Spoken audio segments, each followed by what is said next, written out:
প্রয়াত প্রাক্তন বাম বিধায়িকা গৌরী ভট্টাচার্য ওনার মরদেহে শেষ শ্রদ্ধাঞ্জলি জানাতে বাম নেতৃত্বরা উপস্থিত হয়েছেন। সিপিএম এর রাজ্য দফতরের নেতৃত্বের মরদেহ শ্রদ্ধা নিবেদন, দলীয় কর্মী সমর্থকদের মধ্যে শোকের ছায়া। জানা গেছে ত্রিপুরার প্রাক্তন বিধায়িকা ছিলেন এই গৌরী ভট্টাচার্য, কিন্তু তিনি আর এই পৃথিবীতে এখন নেই। শনিবার সকালেই তার মৃত্যুতে রাজ্যের বামফ্রন্ট নেতৃত্ব মহলে শোকের ছায়া নেমে এসেছে। দীর্ঘদিন ধরে তিনি বিভিন্ন সামাজিক এবং রাজনৈতিক কর্মকাণ্ডের সাথে যুক্ত ছিলেন। বিধায়িকা হিসেবে দায়িত্ব পালন করে এলাকার উন্নয়ন এবং জনকল্যাণমূলক কাজে গুরুত্বপূর্ণ ভূমিকা পালন করেছেন।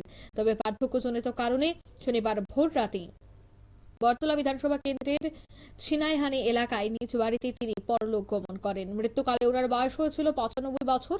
পারিবারিক সূত্রে জানা গেছে বার্ধক্যজনিত অসুস্থতার কারণেই তার শারীরিক অবস্থার অবনতি ঘটে এবং শেষ পর্যন্ত তিনি শেষ নিঃশ্বাস ত্যাগ করেন।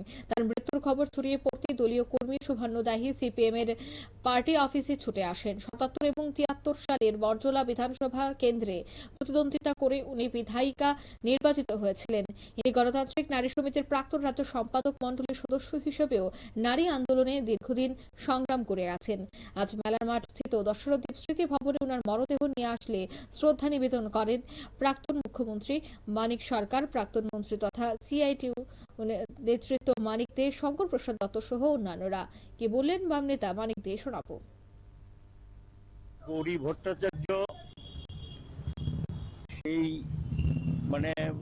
70-এর দশক থেকে পার্টির সঙ্গে যুক্ত ছিলেন, গণ আন্দোলনের নেতৃত্ব দিয়েছেন, নারীদের মধ্যে সংগঠন করে তোলার ক্ষেত্রে একটা বিরাট ভূমিকা ছিল এবং গোটা পরিবারটাই, বিশেষ করে ওনার স্বামী, তিনি প্রয়াত হয়েছেন আগেই, তিনি পুলিশের একজন দক্ষ সৎ অফিসার হিসেবে গোটা রাজ্যের স্বীকৃতি লাভ করেছিলেন।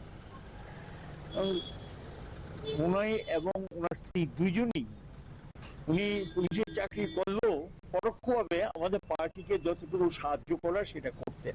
নিজের ডিউটি পরও, রিটায়ারমেন্টের পরও পার্টির খোঁজ খবর রাখতেন। ওনার স্ত্রী এই যে সিপিএম পার্টিটা করে, এক্ষেত্রে স্বামীরও একটা ভূমিকা ছিল, সহযোগিতা হাত বাড়িয়ে দিয়েছিলেন। এবং নারী সহ সেখানে এই বটতলা।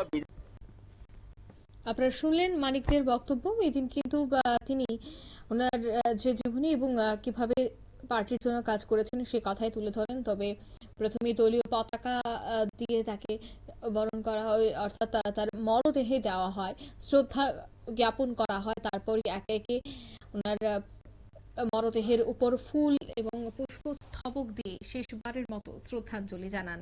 নিয়ে নিচ্ছি ছোট্ট একটি বিজ্ঞাপন বিরতির সঙ্গে থাকুন।